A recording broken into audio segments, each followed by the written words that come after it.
Hi, this is Jennifer Walker, and along with Rita Lowry, Morgan Odell, and Taylor Register, we would like to share with you our final project for the course, our Nearpod digital module that's part of our learning management system.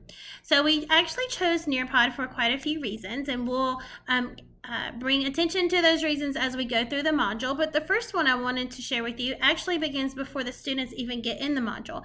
We know as educators that we are accountable for adhering to the technology and digital standards. And so one of those standards is about good digital citizenship, which includes internet safety.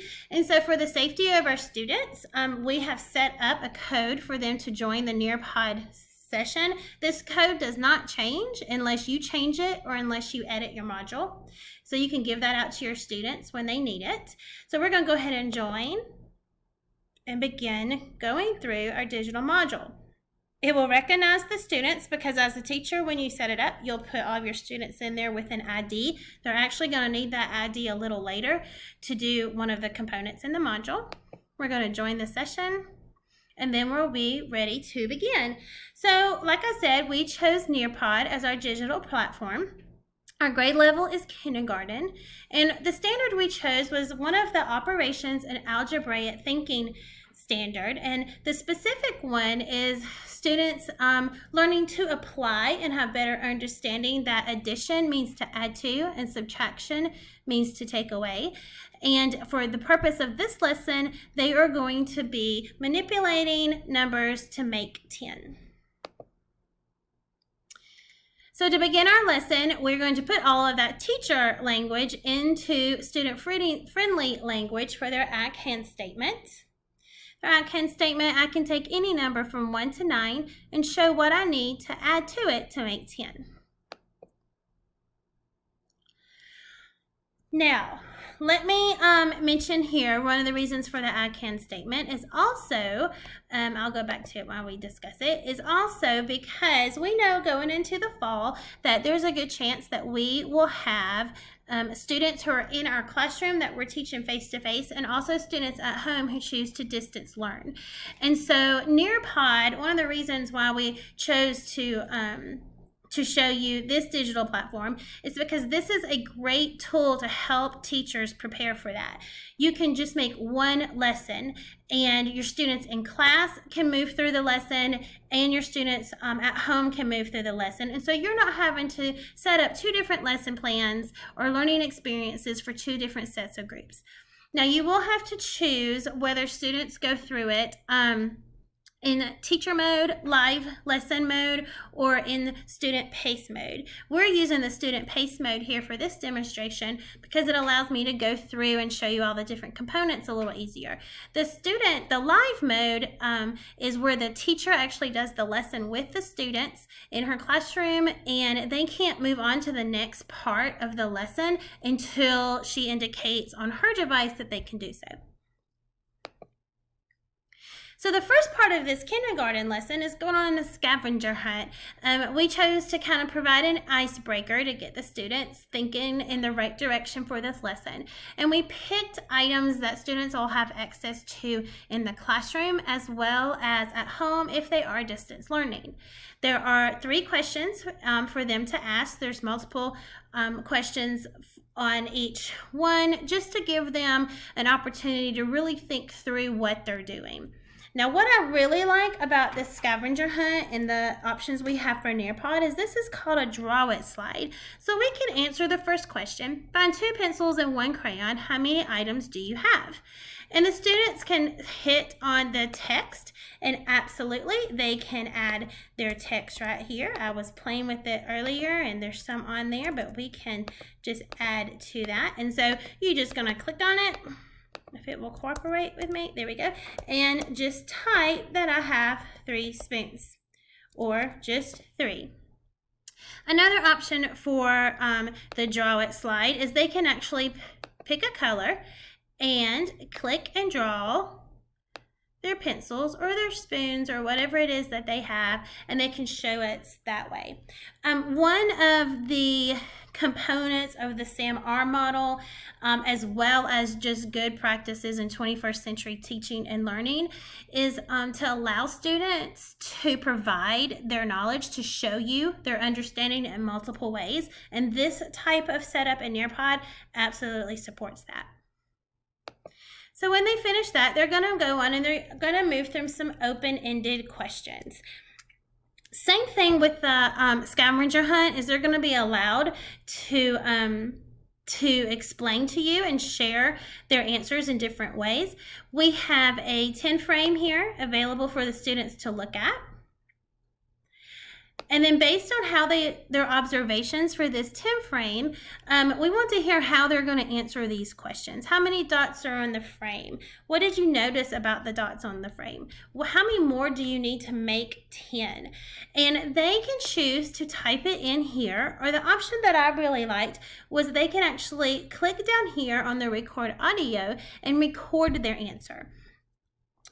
We always know that the understanding, the students have kind of required a deeper understanding when they can orally explain or defend their thinking, and that also goes along with the SAM-R model. At this point, we're not just substituting something that they would be doing with paper and pen. We're actually moving up that ladder a little bit through augmentation, where they're going to produce this information in a different way with the support of technology.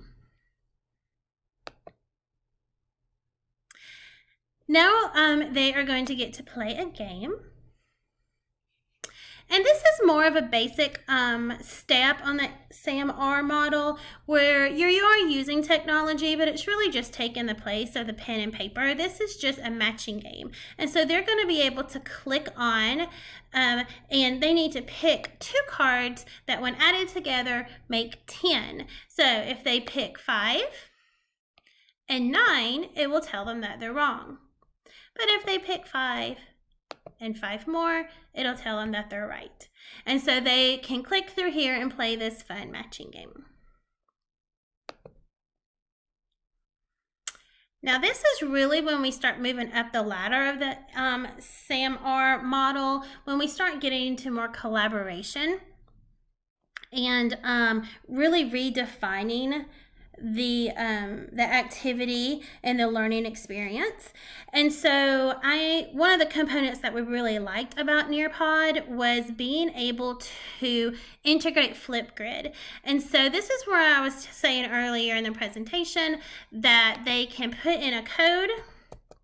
We're going to be Taylor, that's her code, and it will take you right in to Flipgrid. Now, one of the things I really like about Flipgrid is the teacher can set up any questions that she wants, and you can use open-ended questions because they can do video responses.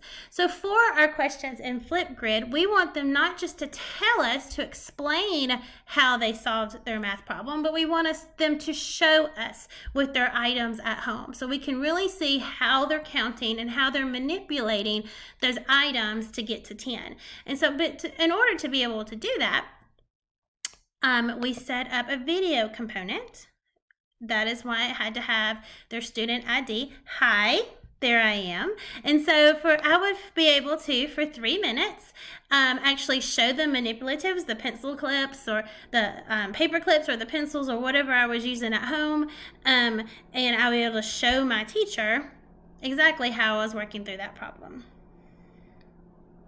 Now I do want to pause for just a minute and discuss how this also supports and works within the framework of TPACK. So we know TPACK, we visually think of our 3 circles, our Venn diagram, and we know we have technology on one end, pedagogy on one end, and content knowledge on one end. And so for Nearpod, we are able to work within all 3 of those. We have our technology, we have our Flipgrid account, we have our Nearpod, we have our devices. Mine is touchscreen, which actually makes it a little bit easier to move through Nearpod.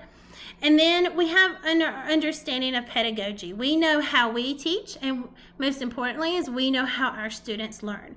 So that is one of the reasons why we wanted to show different ways to get the information, proof of understanding from our students by video recording, by drawing on the screen, by typing in the answers, by moving around, by answering just questions, which we'll see in a minute in a quiz. And so when all three of those components of TPACK come together, that really is where the students are going to have the best success in their learning. In the SAM-R model, as you move up in the model from substitution all the way up through redefinition, you get to that middle center part of that Venn diagram on TPACK where everything's working together to support. And so we really think Nearpod is a great digital platform to be able to accomplish that in your classroom.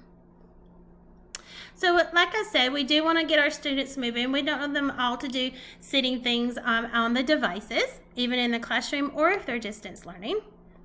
And so we added a fun video here. You can't ever go wrong with Jack Hartman.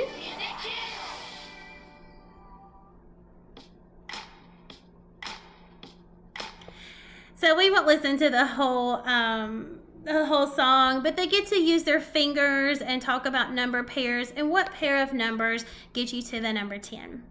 And then finally, we want to hear from our classmates. So this is a really fun collaboration. Now, as we get up to actually students collaborating together, we're going to go up to that highest tier of the SAM-R model for which would be redefinition. And because I'm in this mode and my device is got some security on it, it won't let me see it here. So I'm just going to click over so you can see what it looks like. This is the other mode that I can be in.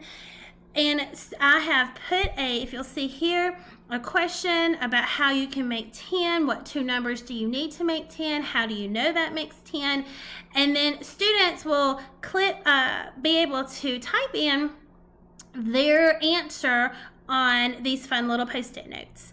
And it is in real time. So if you're doing this in class and you have 10 students on devices, if I type one in, it'll pop up and my friend next to me can see my answer and can actually respond to my answer in real time. I think that is a great example of technology really enhancing the learning experience. And then finally, although all of these activities are a form of formative assessments where along the way the teacher can assess how the student's doing and if there's any miscommunication, you can also set up quizzes in Nearpod. And we just did a quick 3-question where you just answer, and I'm just gonna pick one, and thankfully I got it right, and you move on, and then how many do we have to take away?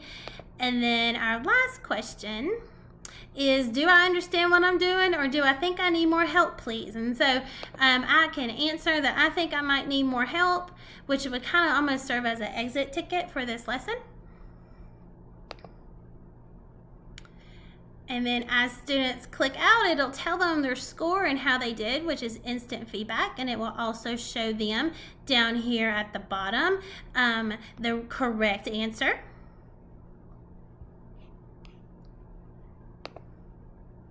And then they are all done. And so we just really wanted to share Nearpod with you. It was a great learning experience. I think we learned a lot, and I'm excited to try to use this technology in my classroom in the fall. Thank you.